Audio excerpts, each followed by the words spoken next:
Well, unfortunately, and very, very unfortunately, we have to kick off this morning's show by bringing you that sobering news again, a piece of terrible news that has riveted the attention of the whole nation since yesterday. The National Transportation Safety Board of the United States has confirmed the death of all 6 persons on board the ill-fated Airbus helicopters EC-130, which crashed near Halloran Springs, California on Friday night. Although the agency did not provide any information on the identity of the passengers, the 6 persons are believed to include the Chief Executive Officer of Access Holdings, one of Nigeria's finest banking executives, Herbert Wigwe, his wife, Chizoba, and his son, as well as Abimbola Ogunbanjo, a former president of Nigerian Exchange Group PLC, alongside the 2 pilots. Briefing the media on preliminary information, a member of board of NTSB, Michael Graham, said witness reports on the weather at the time of the crash suggested rain and wintry mist. According to him, an investigative report to determine the probable cause of the mishap may last between 12 and 24 months before it will be made public. According to him, the investigations will examine airworthiness, operations, meteorology, and air traffic control.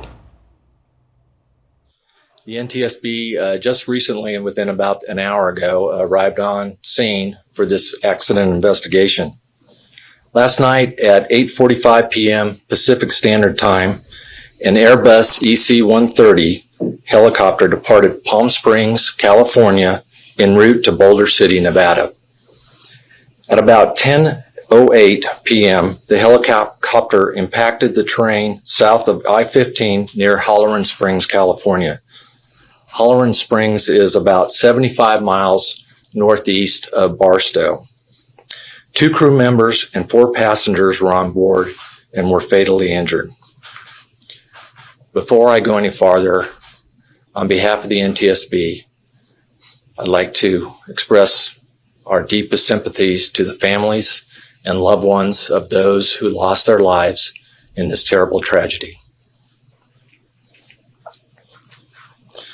We have a representative from the NTSB's Transportation Disaster Assistance Division on scene with us.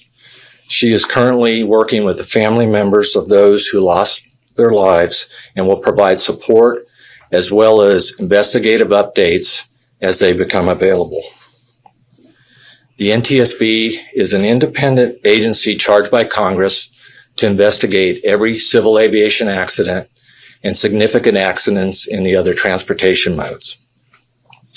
We are on scene now to gather perishable evidence. Our team is methodically and systematically reviews all evidence and considers all potential factors to determine the probable cause. This is the beginning of a long process. We will not jump to any conclusions, and the information that I provide for you tonight is preliminary.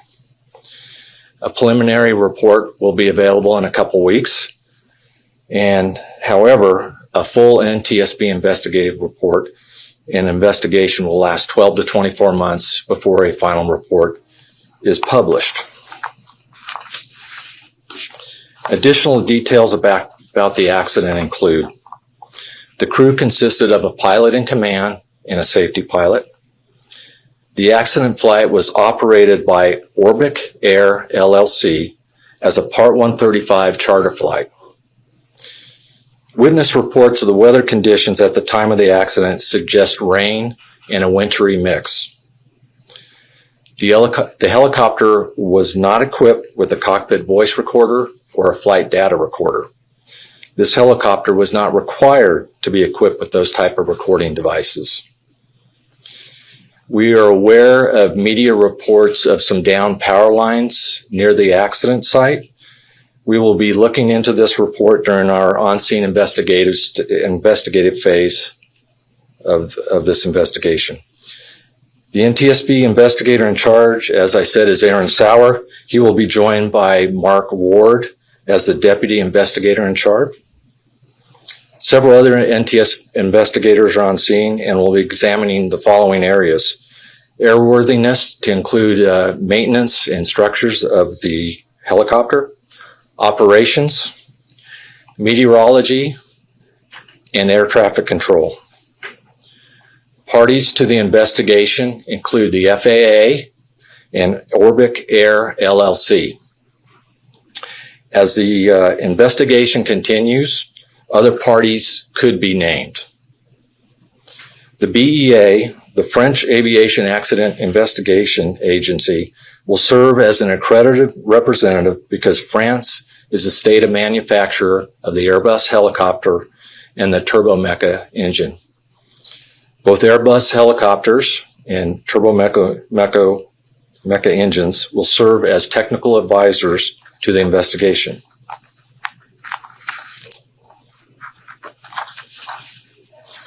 Planned activities for tomorrow will include traveling to the accident site to conduct the initial on-scene documentation, and documentation will also include aerial mapping of the wreckage with a drone and site measurements. Also, we will be working with Orbic Air to obtain flight crew records, helicopter maintenance records, and flight dispatch records. We were aware that there were several 911 calls last night to report the crash from Interstate 15. And we'd like to ask any of those people that had witnessed that if they would reach out to us with any further information they may have, such as photos or anything of that sort. And we can be reached through witness@ntsb.gov. Again, that's witness@ntsb.gov. We will provide updates as they become available. You can follow the NTSB on X, or formerly known as Twitter, at ntsb.gov. One final comment. I'd like to thank the first responders who first responded to the accident scene, and the ongoing coordination of the San Bernardino County Sheriff's Department. We really appreciate all their work they're doing. I'll take a few questions here. As I do, please raise your hand, state your name and affiliation. Please go ahead. Sean Hanlon News. Was there a fire involved when the aircraft crashed after it hit the ground? The question is, was there a fire involved when the air crash hit the ground? As far as we know, from what was reported from witnesses, that there was fire when the aircraft did contact the terrain. The rental company, was this a charter flight coming from Las Vegas, this Orbic Air, that these passengers rented this aircraft? Yeah, the question is, did these passengers rent the aircraft from a charter company? Yes, they did. The charter company actually I guess they have an address out of Camarillo, California, but I think they base out of Burbank. We're looking into that for sure. They will be arriving to help us out as a party member. The flight was actually from Palm Springs, California to Boulder City, Nevada.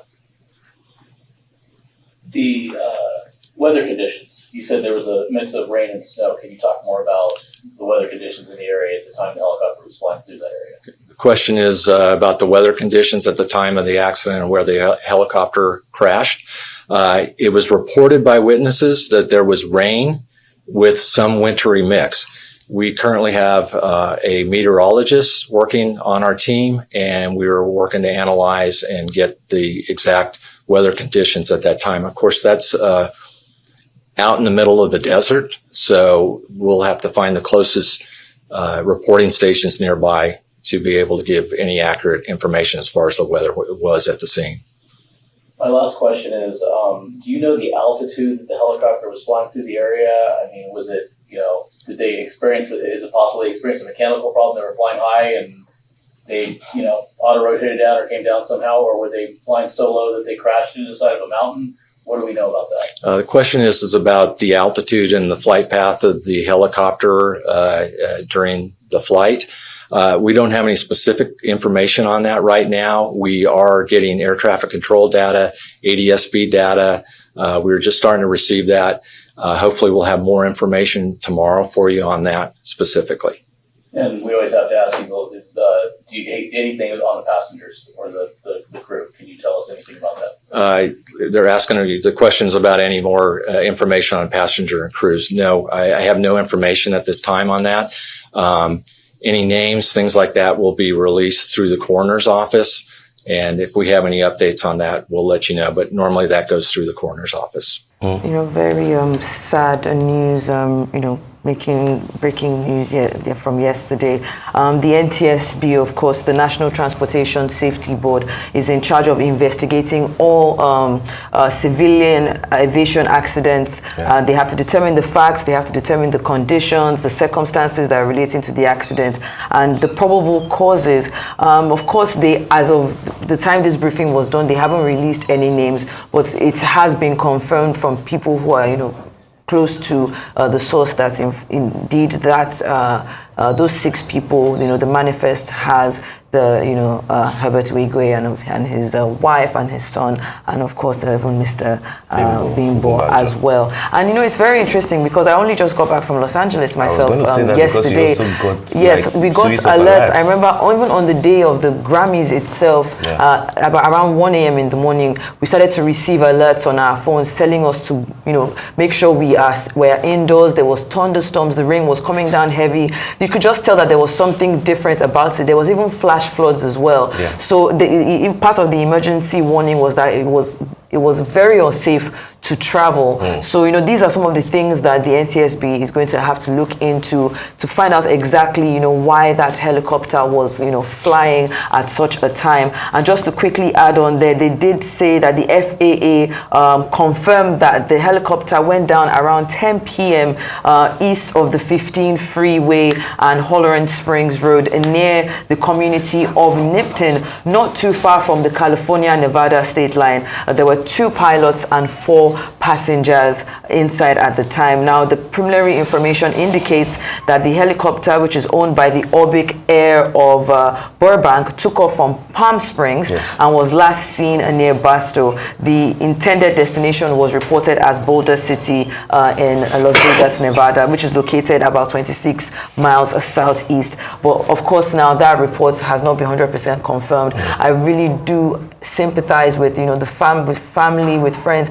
He's just someone that we've met a few times, not necessarily a personal relationship, but he just has that effect. He's a trailblazer. He's someone that has set the standard for for success, for excellence. I was just joking about 2 or 3 weeks ago, because we've been advertising about the Herbert Wigwe University that's supposed to kick off this 2024-2025 session, where I was saying that I would love to offer my services, even if I could be a professor, and just to see this tragic incident, I really do empathize with the family, and I just pray that their souls rest in a perfect peace.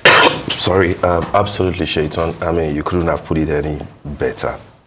It's almost like Nigeria, the entire country, is in some sort of mourning since that news broke last night.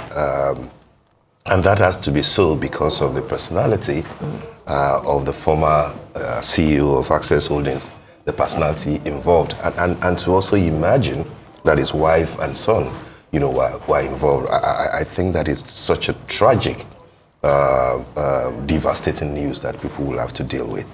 It brings back memories of Kobe Bryant, if you remember, and his daughters, who also died in similar circumstances, and sometimes you just wonder about the safety of choppers, for example. But people will even raise other issues about how wise is it to travel with families and stuff, However, let's move on with additional information. Meanwhile, the flight manifest of the ill-fated aircraft has been released, and besides one person that decided to step down at the last minute, the rest of the passengers have now been confirmed dead. On the manifest are Faleye Olushola John, who pulled out at the last minute, Ogunbanjo Abimbola Rotimi, Wigwe Doreen Chizoba, Wigwe Herbert Chizi, and Wigwe Herbert Onyewumbo. Which is to confirm what has been in the news, I believe that Shola, the gentleman who dropped out, is said to be the personal assistant, to Mr. Wigwe, and somehow he had to drop off even though his name was still on the manifest, he had to drop off apparently to go by road because of the luggage and things that they were going with. That's the information that is out there. But now it's been confirmed that the 4 people, who are Nigerians, even though the Wigwes are Nigerians and Americans at the same time, 3 of them from the same family, one is Ogunbanjo, and the 2 pilots, passed on. I was talking about what people have been saying, and this sort of tragedy will bring back that thought that is it wise, to travel as a family, especially when you have to go a long distance. If you have to fly, an helicopter, you have to fly in an airplane. I know a number of friends, a number of big names in Nigeria who will advise against it. But hey, tragedies do happen, things like that, are part of life. There's really little that one can do other than to, in this instance, remember Mr. Herbert Wigwe, for the great things that a lot of people, acknowledge that he has done as a first-class banker, as an entrepreneur, as a, philanthropist, the Wigwe University you mentioned. And it's interesting that the news of his passing came on the day, yesterday, that the Access Bank Lagos Marathon was holding its 9th anniversary without Mr. Wigwe 9 years ago, together with the former governor of Lagos State, Akinwumi Ambode, and of course the brain behind the marathon, who was here with us, last weekend, Bukola Olopade. That marathon, which is now an A-grade marathon, will not have happened in Lagos. There are so many causes that Mr. Wigwe is identified with, even in the arts, Artex, for example, Afrive, at the film festival, for example. And so you can imagine why so many people, are grieving a sense of personal loss because of who Mr. Wigwe was and what he stood for.